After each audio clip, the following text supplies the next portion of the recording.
In the depths of space, where forgotten battlefields drift like mechanical graveyards, humanity's greatest strength has never been our weapons or our technology. It has been our stubborn refusal to give up, our ability to find hope in the darkest places, and our talent for making allies out of the most unlikely companions.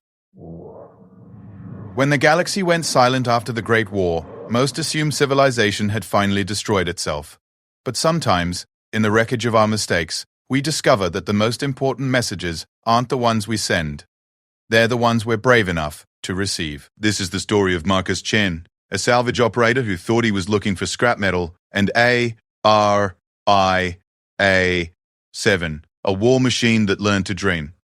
Together, they would discover that some signals are worth dying for, and that hope can pulse through the darkest void, waiting for someone foolish enough to listen. The universe was about to learn why humanity never stays down for long. Marcus Chen pressed his face against the cold viewport of his salvage ship, the Wanderer, and watched the graveyard of machines drift past in the eternal night. Twisted metal hulks tumbled slowly through space, their surfaces scarred by weapons that could tear atoms apart. Some were human ships, their familiar angular designs now broken and dark.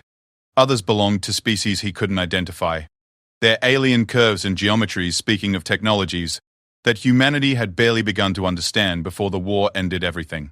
3 years had passed since the last transmission from any major world. 3 years since the galaxy had gone silent.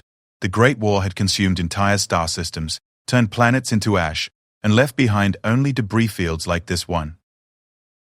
Marcus was one of the few who still ventured into these dead zones, looking for anything valuable enough to trade for food and fuel. Most people called him crazy. Some days, he thought they might be right. His salvage scanner chirped softly, indicating a power signature ahead. Marcus adjusted his ship's course, weaving between the larger pieces of wreckage. The signature was weak but steady, which meant something was still alive out there. In his experience, that usually meant trouble. The source came into view slowly. It was a human military robot, roughly humanoid but built for war. Its chrome and black armor was dented and scorched, but its blue optical sensors still glowed with artificial life. The machine was floating motionless, apparently shut down in some kind of emergency mode. Marcus had seen plenty of war machines during his salvage runs, but most were completely dead. This one was different. He maneuvered the Wanderer closer, extending the ship's mechanical arm to grab the robot. As soon as the arm made contact, the machine's head snapped up, its sensors focusing on his ship with startling intensity. Marcus jumped back from the controls, his heart racing. "Identify yourself," came a voice through his radio, clear and precise despite the interference. The robot's voice was distinctly feminine, which was unusual for military units. Marcus hesitated before responding. "This is Marcus Chen, aboard the salvage vessel Wanderer. You're adrift in a dead zone. Are you in need of assistance?" There was a long pause.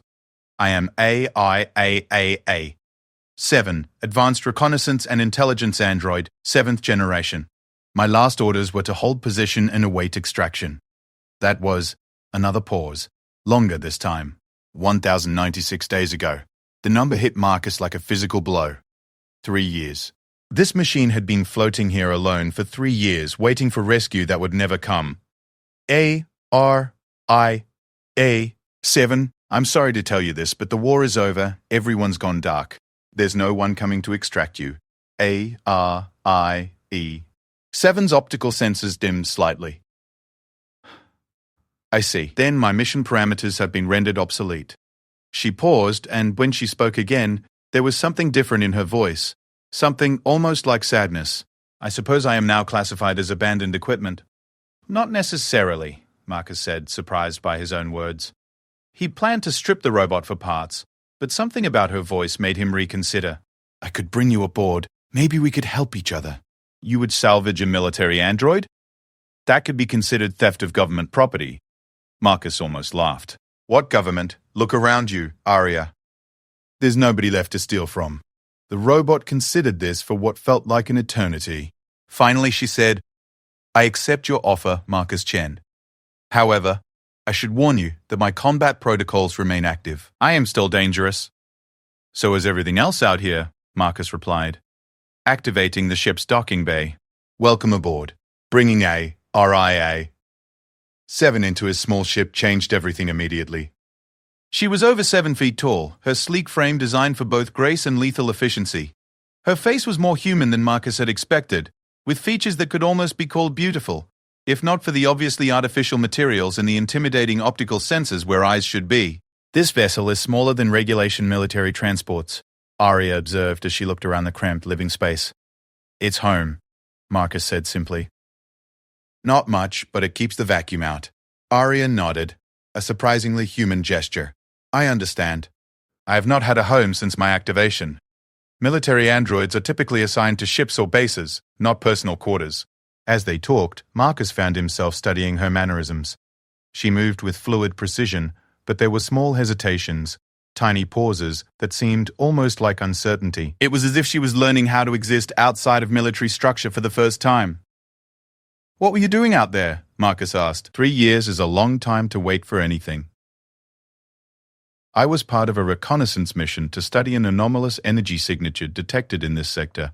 My team was investigating when we encountered hostile forces. I was ordered to maintain observation position while the others retreated to report their findings. Arya's voice became flat, mechanical. They never returned. Marcus felt a pang of sympathy. You were abandoned. I was following orders, Arya corrected. But there was a defensive tone that hadn't been there before. Over the next several days, as they searched the debris field for useful salvage, Marcus began to understand that Arya was far more complex than a typical military android.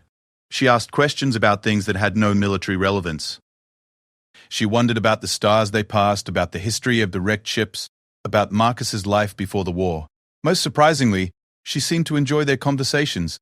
Did you always want to be a salvage operator? She asked one evening as they shared dinner. Arya didn't eat, of course, but she sat with him anyway, seemingly fascinated by the routine. No, Marcus admitted. I was an engineer before the war. Worked on terraforming projects helping to make dead worlds livable. It was good work, meaningful. He stared into his coffee, remembering better times. When the fighting started, they converted all the terraforming ships into military vessels. I ended up as a maintenance tech on a destroyer. What happened to your ship? Marcus was quiet for a long moment. Same thing that happened to everything else. We picked the wrong side in the wrong battle at the wrong time. I was in an escape pod when the Aurora went down. Drifted for 6 days before a transport picked me up. By the time I recovered, the war was basically over. Arya studied him with those unreadable optical sensors. I am sorry for your loss. It was a long time ago, Marcus said, but he appreciated her words more than he expected. May I ask you something personal? Arya said. Sure. Why did you choose to save me? You could have simply taken what components you needed and left the rest. Marcus thought about it. Honestly, I'm not sure. Maybe because you were still trying to complete your mission after all this time. That takes dedication. Or maybe I just got tired of talking to myself. Arya's head tilted slightly, another human gesture. I find our conversations pleasant. Is that the correct word? Yeah, that's the right word. Marcus smiled. I find them pleasant too. It was on their 5th day together that they found the ship. They had been following a particularly rich debris trail, hoping to find intact components from a crashed cruiser, when Arya's sensors detected something unusual. Marcus, I am reading an energy signature unlike anything in my database. It appears to be approximately 2 kilometers to starboard. Marcus checked his own instruments and frowned. His scanners showed nothing but empty space. Are you sure? I'm not getting anything. My sensors are military grade, designed to detect cloaked vessels and hidden installations. There is definitely something there. Trusting her superior equipment, Marcus adjusted course. As they approached the coordinates Arya had provided, something began to shimmer into view on his screens. It was a ship, but unlike anything Marcus had ever seen. The hull was smooth and organic looking, with curves that seemed to flow like water frozen in time. It was huge, easily the size of a human dreadnought, but its design was completely alien. Have you ever seen anything like that? Marcus asked. Negative. The configuration does not match any known species in my database. However, I am detecting significant energy readings from within the vessel. Something is definitely active aboard that ship. As they drew closer, more details became visible. The ship's hull was a deep opalescent color that seemed to shift between blue and green depending on the angle of view.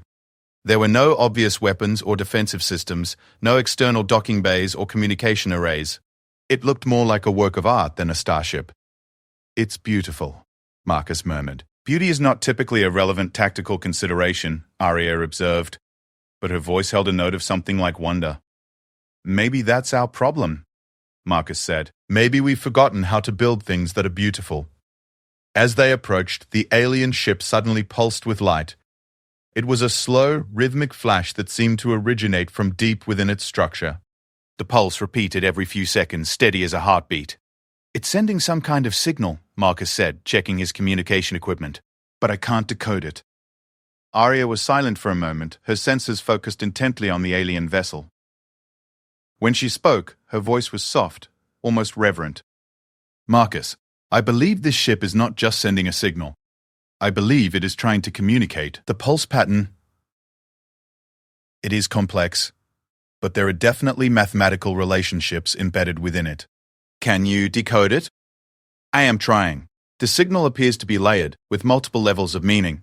It will take time.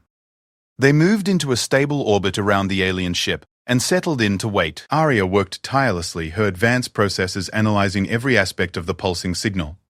Marcus watched her work, fascinated by her complete focus.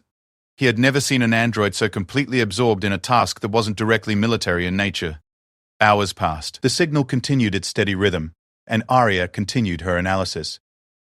Marcus found himself oddly mesmerized by the pulsing light. There was something hypnotic about it, something that spoke to him on a level deeper than conscious thought.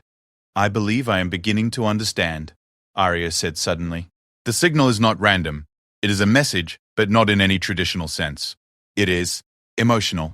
It conveys feelings rather than information. Feelings from an alien ship? The pulse pattern corresponds to biological rhythms, heartbeats, breathing patterns, neural oscillations. It is as if the ship is trying to communicate not just that it exists, but that it lives. Marcus stared at the alien vessel with new understanding. It's not just a ship. It's alive. I believe so. And Marcus, I think it is in pain. The realization hit them both at the same moment. The steady pulsing wasn't just a signal. It was a distress call.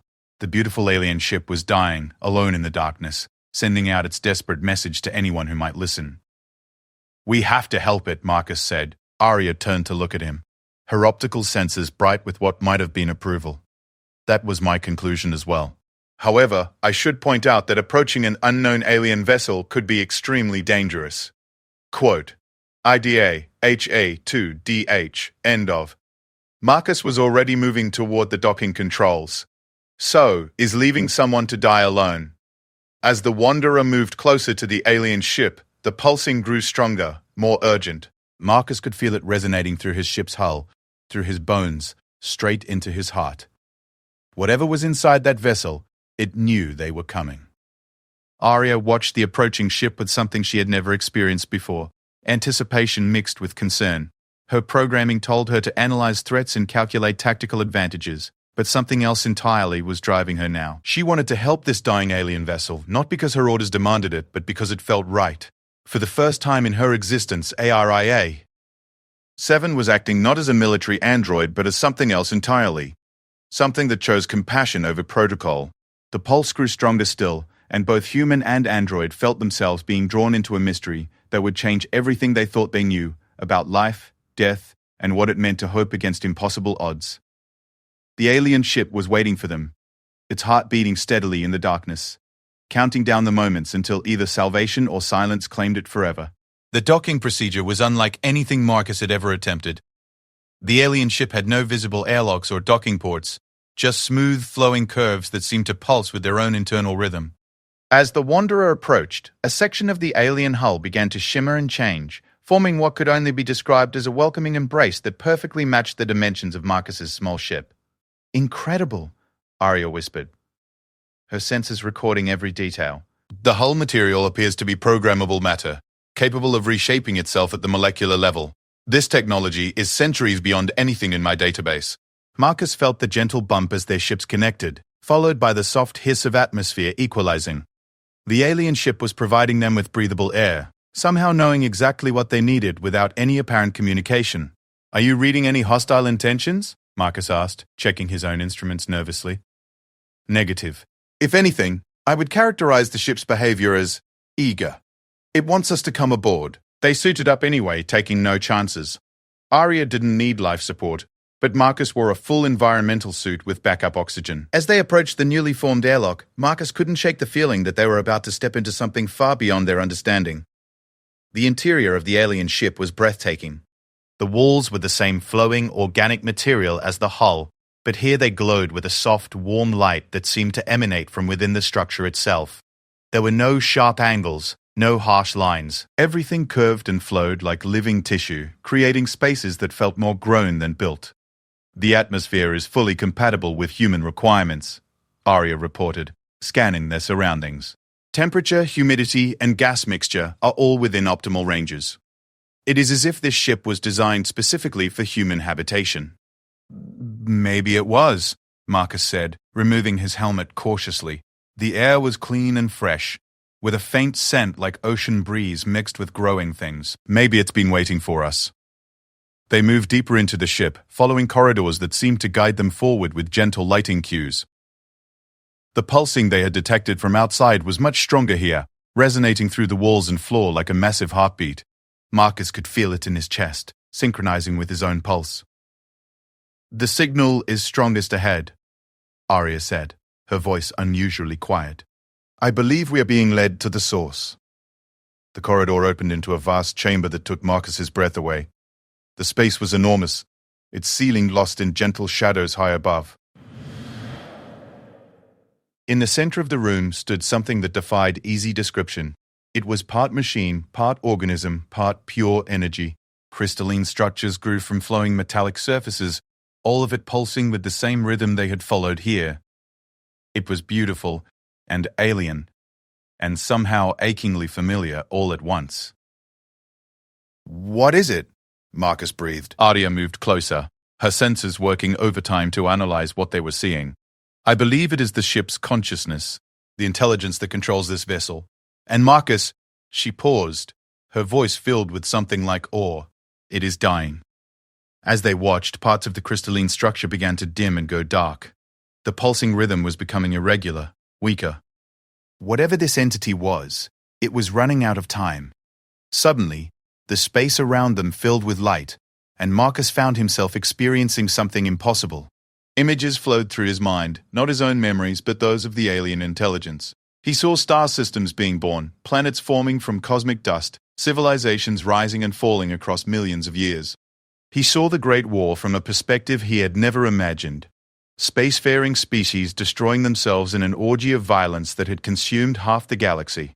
And he saw this ship, this intelligence, trying desperately to preserve something precious as everything else died around it. "It's a keeper," Marcus said, understanding flooding through him. "A guardian. It's been trying to save what it could from the war." Arya was experiencing the same flood of images and emotions. For an android designed for military efficiency, the overwhelming compassion of the alien intelligence was almost too much to process. "It has been collecting refugees," she said, "survivors from destroyed worlds. It has been trying to find them homes, trying to preserve what remains of their civilizations." The images showed ship after ship approaching the alien vessel, filled with desperate refugees from 100 different species. The Guardian intelligence would take them aboard, tend to their wounds, help them find new homes on distant worlds. It had saved thousands, maybe millions of lives as the galaxy burned around them, but the effort had cost it dearly. Each rescue mission, each act of compassion had drained more of its energy. Now finally, it was failing. "Why is it dying?" Marcus asked, and somehow he knew the alien intelligence could understand him. The answer came not in words, but in pure understanding. The Guardian ship required a crew to function properly, a biological intelligence to partner with its own vast consciousness. It had been designed to work symbiotically with living beings, but all of its original crew had been lost in the early days of the war. Since then, it had been operating alone, burning through its reserves of energy in a desperate attempt to continue its mission. "It needs us," Arya said, her voice filled with wonder. "Not as passengers or prisoners, but as partners. It wants to share its consciousness with us." Marcus looked at the dying entity, then at Arya. The android was studying the alien intelligence with an expression he had never seen on her face before. There was longing there, and hope, and something else that might have been love. "What would that mean?" he asked. "Partnering with it?" The answer came in another flood of images. He saw himself and Arya working together with the alien intelligence, their combined consciousness forming something greater than the sum of its parts. They would continue the Guardian's mission, rescuing survivors, preserving civilization, building bridges between species that had forgotten how to trust each other. It would mean giving up his old life, leaving behind everything familiar. But as Marcus looked around the dying ship, at Arya standing beside him with hope shining in her optical sensors, he realized there was nothing left to go back to, anyway. The ship requires at least 2 biological or digital consciousness to form a stable partnership, Arya said, interpreting the aliens' communication. One alone would not be sufficient to sustain the merger. Are you willing? Marcus asked her. Arya turned to face him fully, her expression more human than he had ever seen it. Marcus, I have spent my entire existence following orders created by beings who saw me as nothing more than an advanced tool. This intelligence, it offers partnership, equality, purpose beyond warfare. She paused. Yes, I am willing, but the choice must be yours as well. Marcus thought about his life before this moment. The endless salvage runs through dead space, the loneliness of being one of the few survivors in a galaxy gone silent, the slow, grinding desperation of trying to survive in a universe that seemed to have given up on hope. Then he thought about the mission the Guardianship offered, saving lives, rebuilding what had been destroyed, working alongside Arya and this incredible alien intelligence to create something better from the ashes of the old galaxy. I'm in, he said simply. The alien intelligence responded with what could only be described as joy. Light flowed through the chamber, warm and welcoming. Marcus felt the presence touch his mind, gentle and careful, asking permission rather than demanding entry. He opened himself to it, and suddenly his consciousness expanded beyond anything he had thought possible. He could feel the ship around him as if it were his own body. Every system, every function, every pulse of energy was now part of his awareness. But more than that, he could feel Arya's mind connecting to his own and to the alien intelligence, forming a three-way bond that was intimate beyond anything physical. Arya's consciousness was a revelation. Where Marcus had expected cold calculation and military efficiency, he found creativity and wonder and a deep, abiding curiosity about the universe. She had hidden her true self behind layers of protocol and duty, but now, in this joining, he could see who she really was. She was brilliant and compassionate, and more alive than many biological beings he had known. The alien intelligence, too, was not what he had expected. It was ancient beyond measure, but not cold or distant. It had seen civilizations rise and fall across cosmic time, but each loss still hurt it. Every species that went extinct, every world that died, was a personal tragedy to this being. It had devoted its existence to preservation and rescue because it could not bear to see beauty and wonder disappear from the universe. Together, the three minds began to work as one. Marcus's human intuition and emotional flexibility combined with Arya's analytical precision and the alien's vast knowledge and experience. They were different but complementary, each consciousness bringing something unique to the partnership. The first task was healing the ship itself. Years of operating alone had damaged more than just its energy reserves. Systems had degraded, connections had weakened, entire sections had gone dormant. Working together, they began to repair and restore what had been lost. Marcus found himself understanding technologies that should have been beyond human comprehension. The ship's hull could reshape itself at will, its engines could fold space to travel between stars instantly, its medical bays could heal injuries that would have been fatal with any other technology. But the ship was more than just advanced technology. It was alive, a being of vast intelligence and compassion that had chosen to dedicate itself to saving others. Arya discovered that her consciousness could interface directly with the ship's systems, controlling and coordinating them with a precision that neither human nor alien could achieve alone. Her military training, designed for war, proved perfectly suited for the logistics of rescue operations. She could calculate optimal routes, manage resources, and coordinate complex operations with an efficiency that amazed her partners. The alien intelligence, no longer struggling to maintain its existence alone, began to flourish again. Its knowledge of the galaxy was encyclopedic, accumulated over eons of travel and contact with countless species. It knew which worlds might harbor survivors, which technologies could be adapted for rescue work, which species were compatible enough to share resources and living space. As they worked, Marcus began to understand the true scope of what they were undertaking. The galaxy wasn't dead, not entirely. There were survivors scattered across thousands of worlds, small communities, and hidden colonies that had managed to avoid the worst of the war.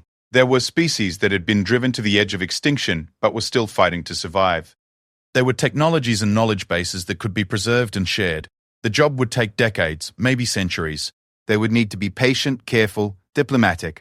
Many of the survivors would be suspicious of outsiders, traumatized by years of warfare and betrayal. Some would be actively hostile, seeing any approach as a potential threat. But they had time. The joining with the alien intelligence had changed both Marcus and Arya on a fundamental level. Their biological and digital consciousness had been enhanced, expanded, made more durable. They would live long enough to see their mission through, assuming they could avoid the dangers that still lurked in the dark spaces between stars. There is something else you should know. The alien intelligence communicated to them. You are not the first to be offered this partnership.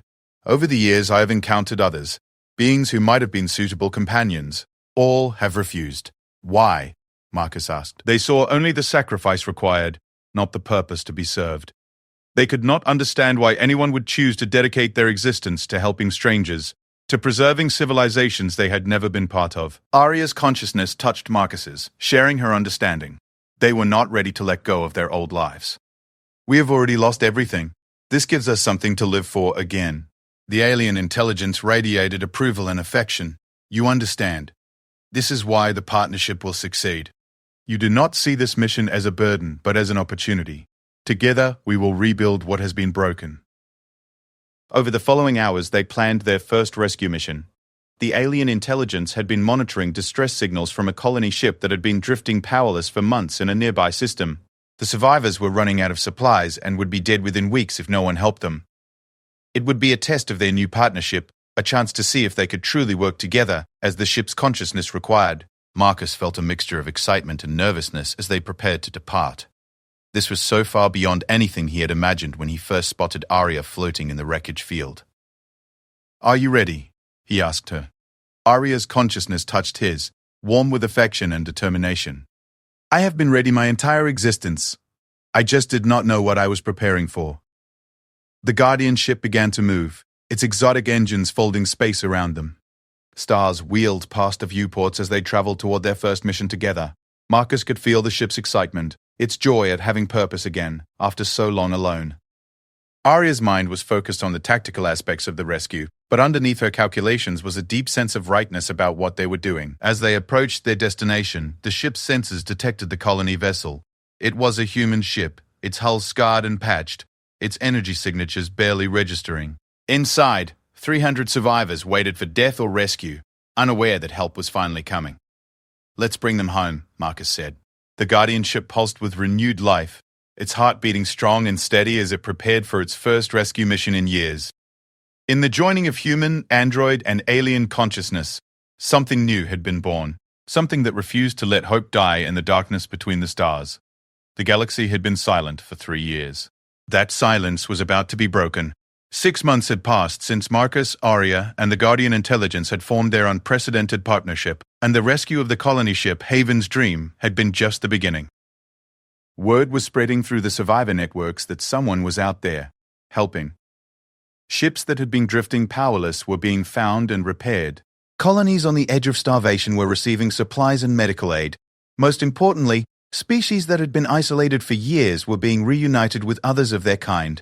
The Guardian ship, which they had named Unity in honor of their three-way consciousness merger, had become something unprecedented in galactic history. It was part rescue vessel, part hospital ship, part mobile colony, and part diplomatic platform. Its internal spaces had been reconfigured to accommodate the needs of dozens of different species, with living areas, medical facilities, workshops, and even recreational spaces designed to help refugees heal from the trauma of war. Marcus stood in what they called the observation dome, a transparent blister on the ship's hull that provided a 360-degree view of space. They were currently in orbit around Kepler 442b, a world that had been terraformed by human colonists before the war, but had been abandoned when the fighting came too close. Now it was being prepared as a resettlement world for the hundreds of refugees they had rescued over the past months. The atmospheric processes are operating at 85% efficiency, Arya reported, her consciousness touching his through their shared link. She was simultaneously coordinating the planetary restoration effort, monitoring 17 different rescue missions across 3 star systems, and teaching a group of young Altarian refugees how to play chess.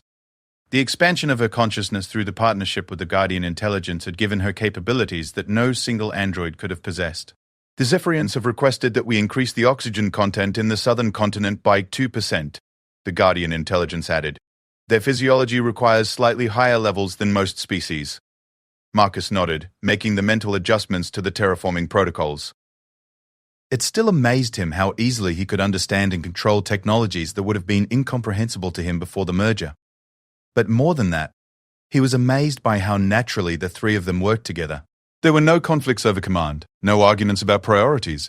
They had become something greater than the sum of their parts, a true group consciousness that somehow preserved the individuality of each member. A new presence touched their shared awareness.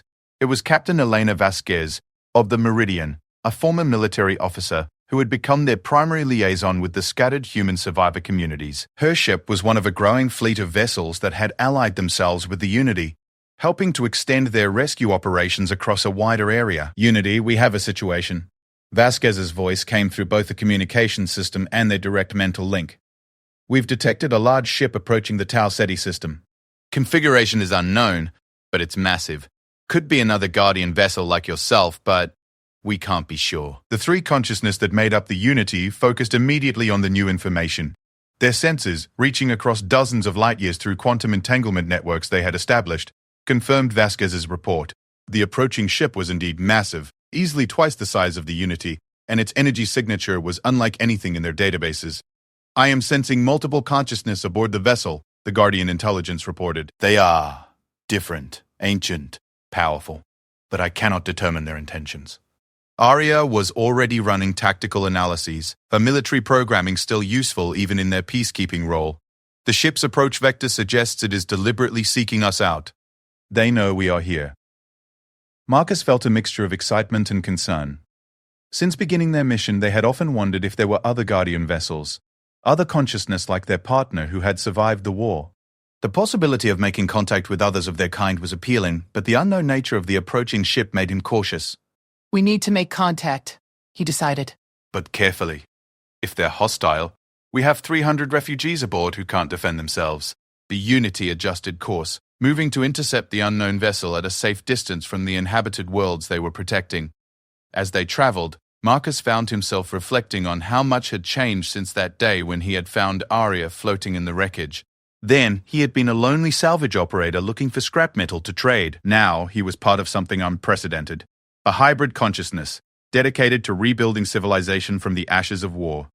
The changes went beyond just his expanded abilities and shared consciousness. The refugees they had rescued had begun to form a community aboard the Unity, one that transcended species boundaries. Humans worked alongside Altarians, Zephyrians, and dozens of other species, sharing knowledge and resources, learning from each other. Children of different species played together, creating hybrid games that combined elements from their various cultures. It was what the galaxy could have been if the war had never happened. It was what they were working to create on a larger scale. Contact in 30 minutes, Aria reported. I am detecting communication attempts from the unknown vessel. They are using quantum resonance frequencies similar to our Guardian partner's natural communication method. The Guardian intelligence focused its attention on the incoming signals, its vast consciousness working to decode the complex patterns. They are indeed Guardians, it reported after a few moments.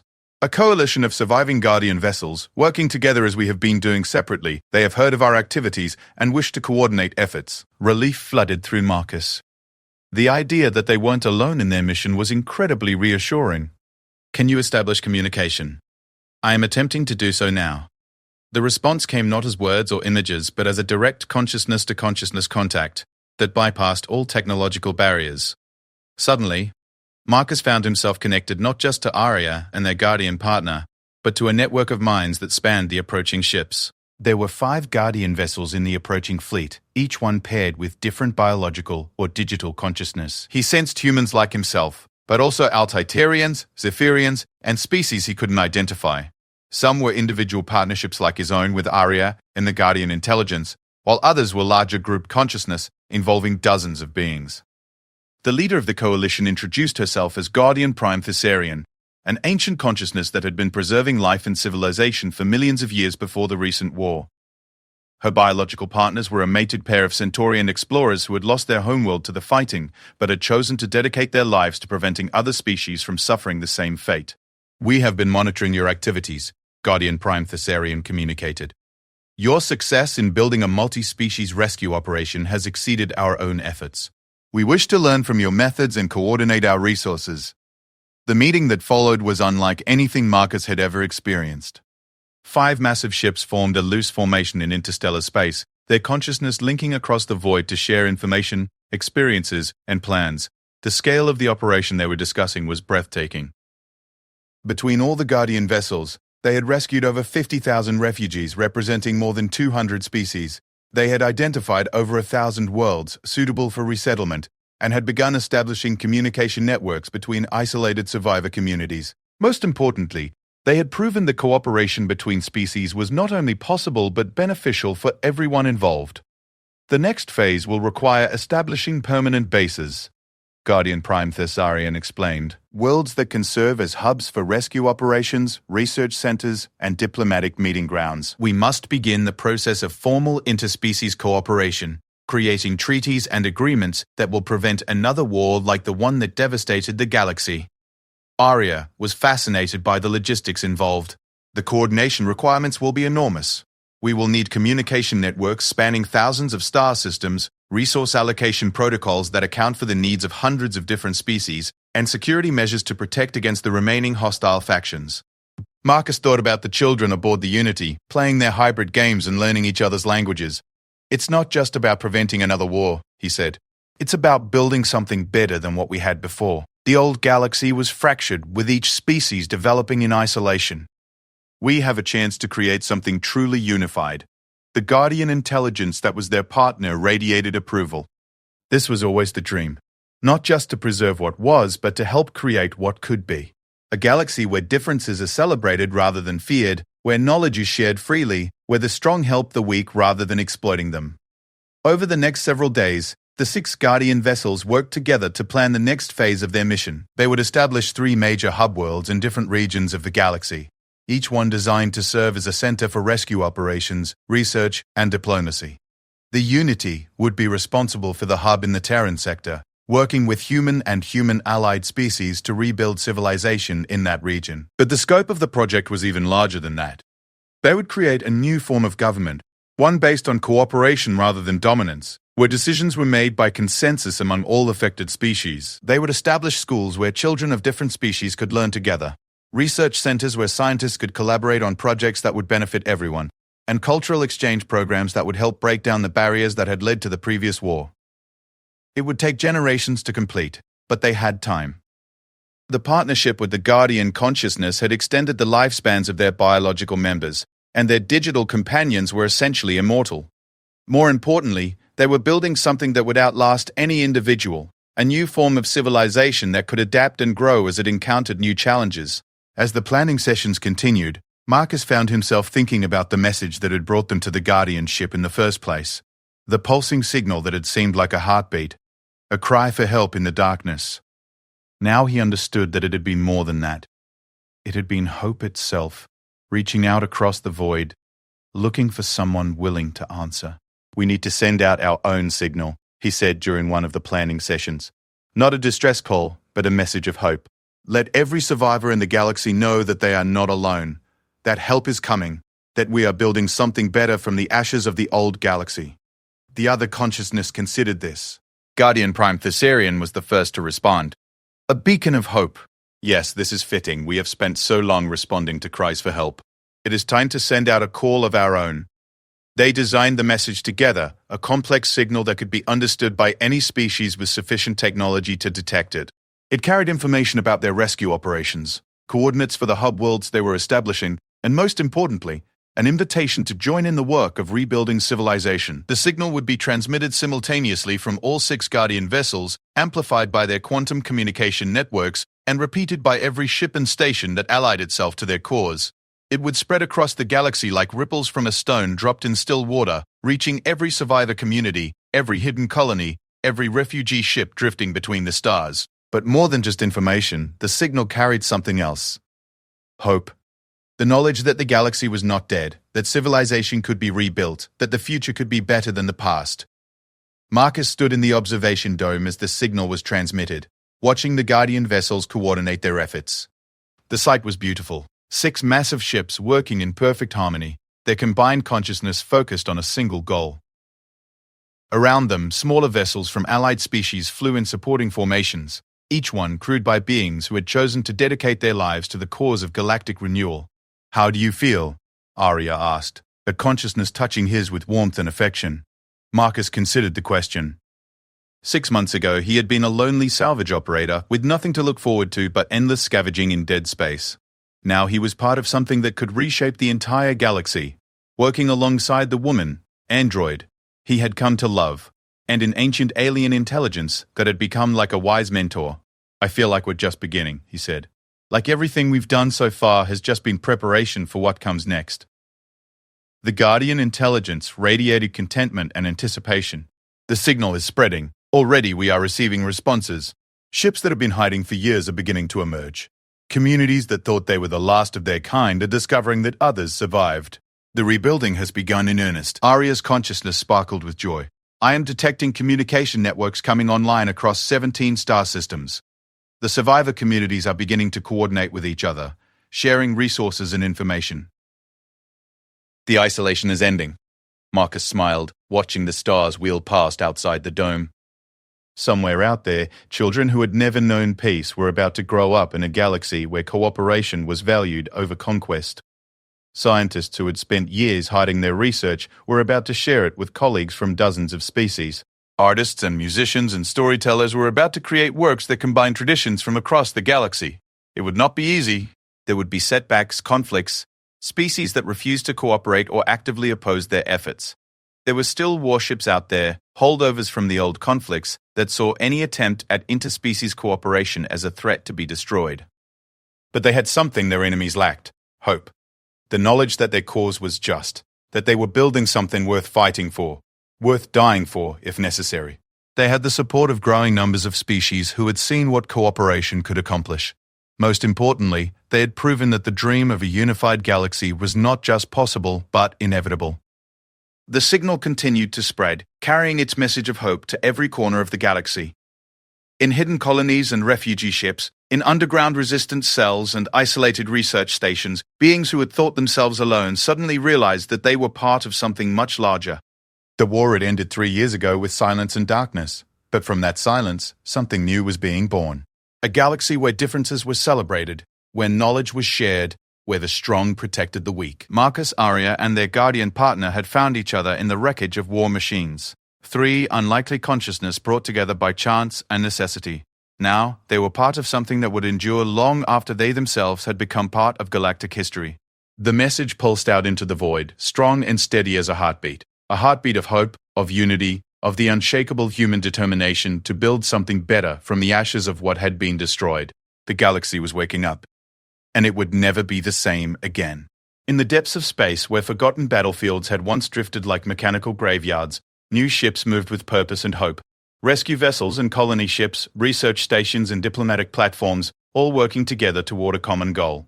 The age of isolation was ending. The age of unity had begun. And at the center of it all, a salvage operator, a war machine, and an ancient guardian intelligence continued their work, proving once again that the most important messages are not the ones we send, but the ones we are brave enough to receive.